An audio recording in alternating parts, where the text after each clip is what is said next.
Salut à tous et bienvenue sur Carte Rouge TV, la chaîne des supporters de l'ASS. Très heureux de vous retrouver pour une nouvelle vidéo, mais que se passe-t-il, Flavien? Tu fais une vidéo comme ça en plein milieu de semaine? Alors c'est pas le débrief, c'est pas l'avant-match, mais de quoi vas-tu parler? Mais je vais parler des chances de maintien de l'AS Saint-Etienne, les raisons d'y croire, c'est le titre de cette vidéo. Et oui, parce que les choses ont beaucoup évolué en peu de temps pour l'AS Saint-Etienne. On s'est remis dans le sens de la marche, 3 victoires consécutives, les choses ont beaucoup bougé. Et ça rend les supporters stéphanois un petit peu plus optimistes, en tout cas c'est mon cas. Et je vais vous expliquer dans quelques instants pour quelles raisons je suis un petit peu plus optimiste. En attendant, n'oubliez pas de liker cette vidéo et puis surtout de vous abonner parce que ça y est, on s'approche des 10 000 abonnés. Je pense qu'on aura les 10 000 abonnés certainement pendant le live face à Strasbourg. Et à ce moment-là, évidemment, je ferai une vidéo spéciale 10 000 abonnés. Donc allez-y, faites-vous plaisir, abonnez-vous à Carton Rouge TV. Je vous propose de démarrer tout de suite avec la première raison d'y croire. Quelle est cette chose qui a changé fondamentalement depuis quelques semaines du côté de l'AS Saint-Etienne? Pascal Duprat, ben oui bien sûr, c'est lui qui a tout changé à l'AS Saint-Etienne.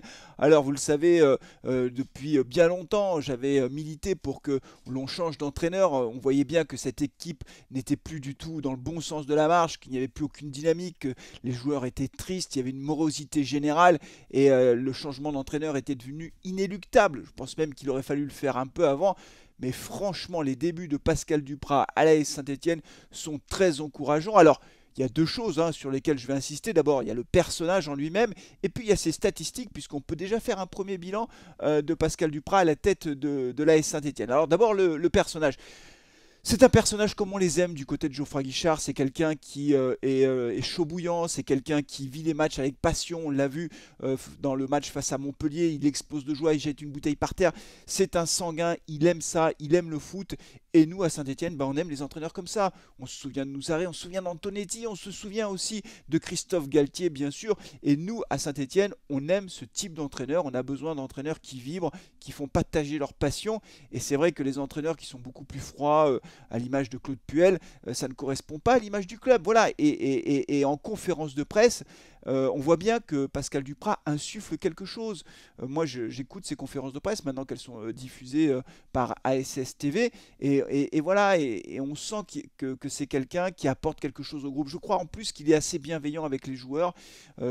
Voilà, il attache beaucoup d'importance aux relations humaines. C'est un autre style d'entraîneur, c'est exactement ce qu'il nous fallait. C'est-à-dire qu'il fallait qu'on change complètement de style. Un entraîneur qui donne confiance aux joueurs, qui, je pense, leur permet aussi de se libérer. On parlera tout à l'heure de Romain Mouma, mais à l'image de Romain Mouma, on voit bien que les joueurs sont beaucoup plus libres sur le terrain. En tout cas, ils sont beaucoup plus... on les sent libérés. Voilà, pour la faire simple, on les sent libérés. Et Pascal Duprat a insufflé cet état d'esprit nouveau. Et ça, c'est extrêmement positif. Donc, une des premières raisons d'y croire, c'est lui, tout simplement. C'est sa capacité à générer de la dynamique positive.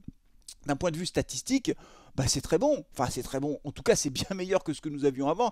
Il a dirigé le club, l'équipe, durant 6 matchs de championnat. Je dirais un mot sur la Coupe de France, mais 6 matchs de championnat, c'est 3 victoires, 3 défaites. Alors, avec Pascal Duprat, il n'y a pas de match nul.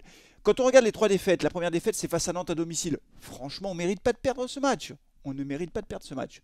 Ensuite, on a eu une défaite à Lyon.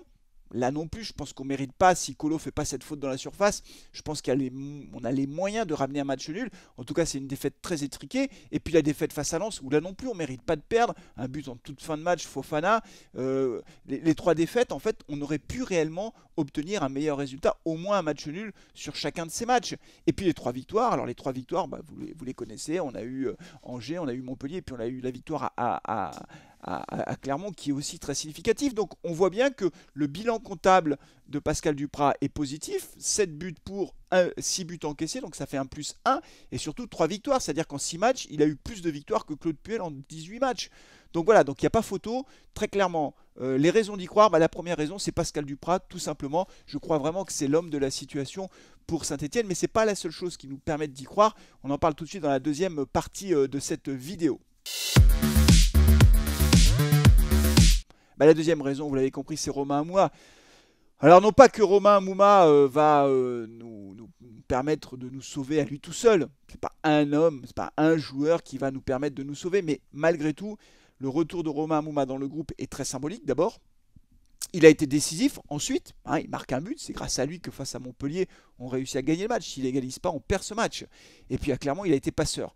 alors qu'il est rentré en fin de match face à Montpellier et à la mi-temps face à Clermont. Donc Romain Amouma, c'est un joueur emblématique de l'AS Saint-Etienne. Si Romain Amouma ne se blesse pas, Romain Amouma sera notre joker le plus important pour cette fin de saison. Voilà, il est tout à fait capable de faire la différence à n'importe quel moment. Et c'est un joueur qui dans le vestiaire est très important. Et moi je sens Romain Amouma libéré. Voilà, je sens un joueur qui, avec l'arrivée de Pascal Duprat, a le sourire. Je pense que tous les anciens sont libérés. Pascal Duprat a eu l'intelligence de s'appuyer sur les anciens. On sauve le club avec les anciens, pas avec les jeunes.